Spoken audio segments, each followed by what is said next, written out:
This Torah class is brought to you by TorahAnytime.com.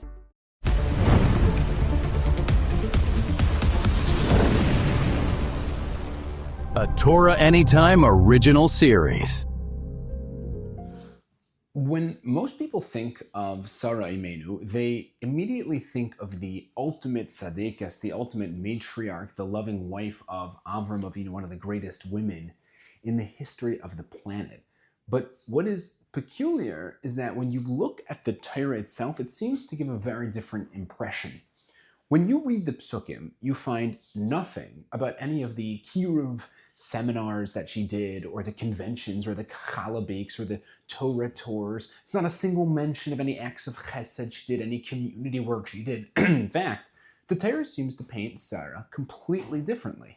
The very first time the Torah mentions Sarah, it calls her Yischa, which means to gaze. And Rashi explains that she was so attractive that people would just stare at her. This is the very first thing the Torah says about Sarah, that she was attractive.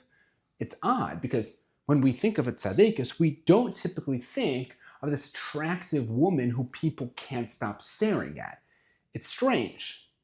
It seems that her beauty was so much a part of her identity that even her name Yischa alluded to that fact. How does that fit with the holy perception we have of her? The next time the Torah talks about Sarah, Sarah gets kidnapped and was violated by Paro, and in order to save herself, she lies and says that Avram is her brother. Then the story goes on to say that she despised Avram's Pilegesh Hagar and began to torture her to the point that Hagar ran away into the desert to flee from the pain. Again, not exactly what we would think a tzaddikus would do. Next, when she's told that she will finally have a child, she laughs, seemingly not having faith that she can bear children. And then when asked whether or not she laughed, she denies it. Seems strange to us. Again, not exactly the way our Moras portrayed Sarah when we were younger.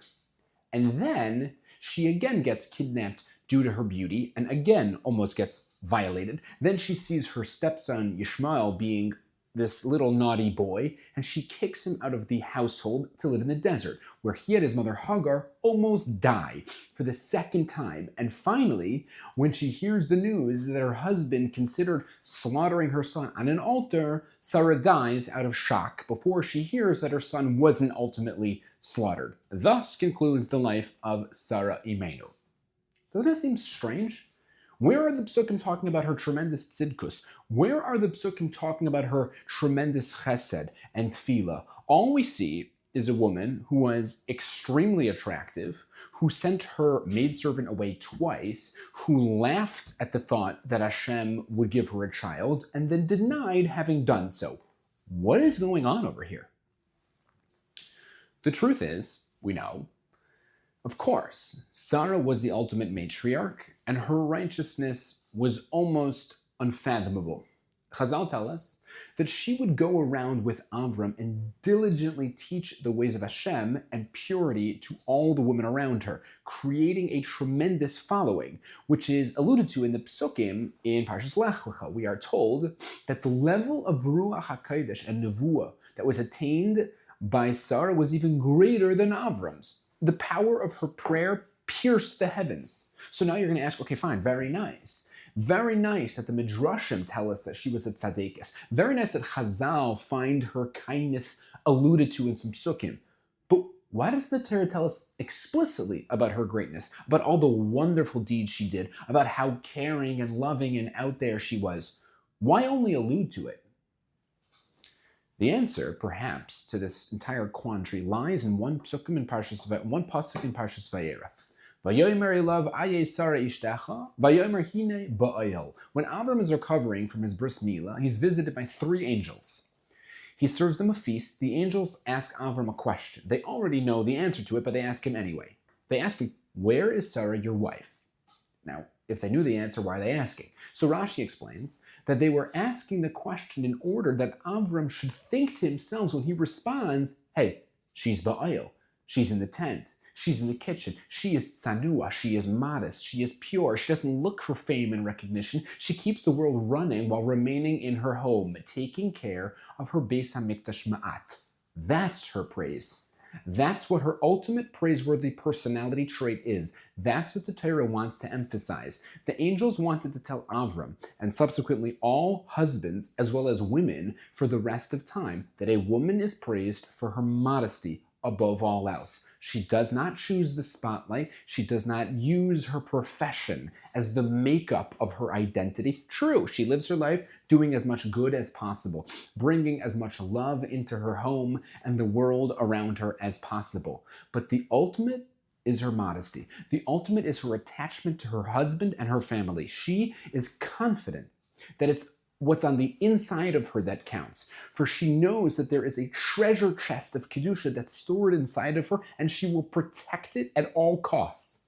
The very name that the Torah calls Sarah is Yischa, not because she was so attractive that people couldn't stop looking at her, which implies that she was sort of out there immodestly attracting attention, but rather, as the Sifsei Chachamim on Megillah Daf Yudalad Amud Aleph, it says, it means that people couldn't stop talking about her beauty. Her beauty was so world famous, and yet she still stayed in her tent. She still kept to herself. She didn't go out to get head turns. She didn't bathe herself in makeup to attract attention. So impressive was the fact that she stayed modest even though her beauty was world-renowned, that the Torah calls her Yischa, meaning she was the one people tried to look at, the one who, despite having world-class beauty, felt comfortable staying home, focusing on things that really matter.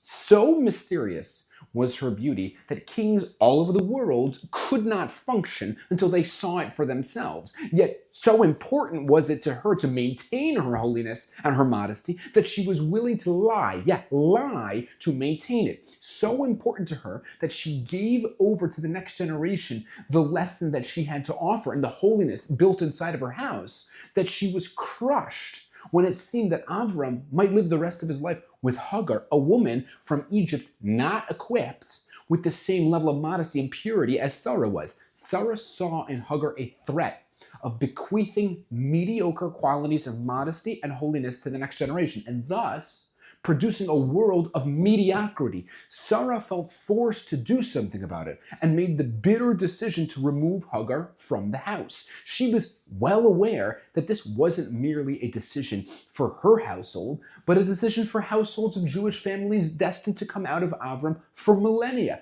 How it pained Sarah to think that Jewish families will look up to Hagar as their paradigm.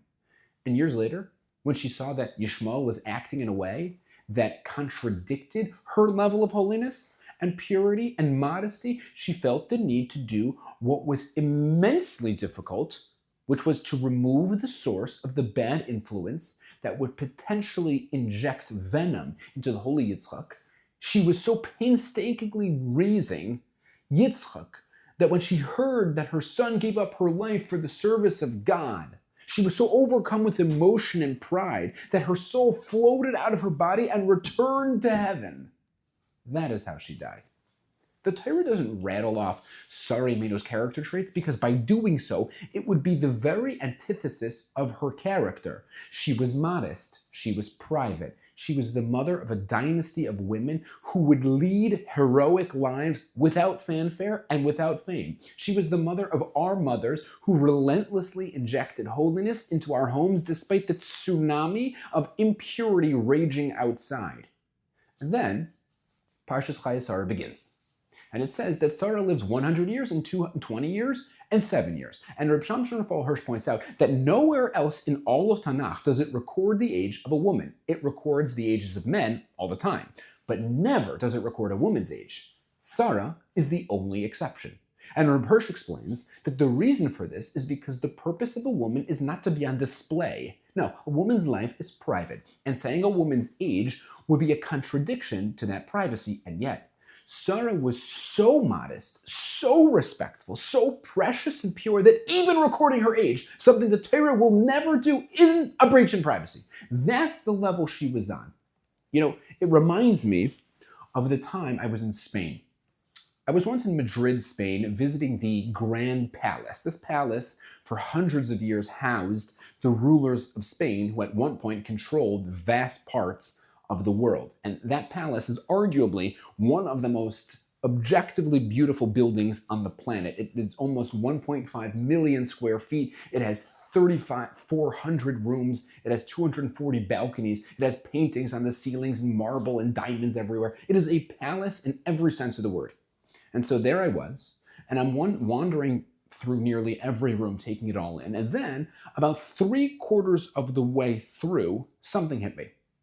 I noticed that in virtually every statue, every painting, every mural of the queens who ruled over Spain throughout the years, even the infamous and rabidly anti-Semite Isabella, not a single one of them was dressed immodestly.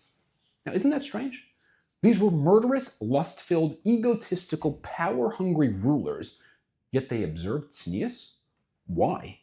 How in the world do you explain that? Maybe the answer is because when you're a queen, it's beneath you to chase the attention of the peasants. Maybe it's because seeking the approval of the masses exposes insecurity. Maybe it's because wanting everyone in the grocery store to notice you doesn't show power. It shows pathetic dependence on validation. Now think about Sarah Imeinu. She was the queen of the world. She needed no one to validate her. She didn't need to impress anyone. She was shaping the course of history, nurturing the world back to health. And she did it quietly and confidently, and all from the inside of her tent. Her strength wasn't loud. It didn't need an audience. It was undeniable. It was internal. It was real. That's her lesson. True influence, true power, true leadership doesn't scream for attention. It quietly shapes the world, and it commands respect without needing anyone else's approval. It's similar to an idea I heard from my grandfather, Rabbi Hopfer, in a shir he gave on Parshas Balak. Bilam famously blesses the Jews. He says, "Ma toivu oyalecha Yaakov." How beautiful are the tents of the Jewish people. And Rashi explains, this means, Al shara pischayim she'en mechuban zeh mizol zeh. He saw that the doors of Klal Yisrael's tents were not facing each other. They didn't build their doors directly facing the door of their neighbor. Now here's the obvious question that needs to be asked.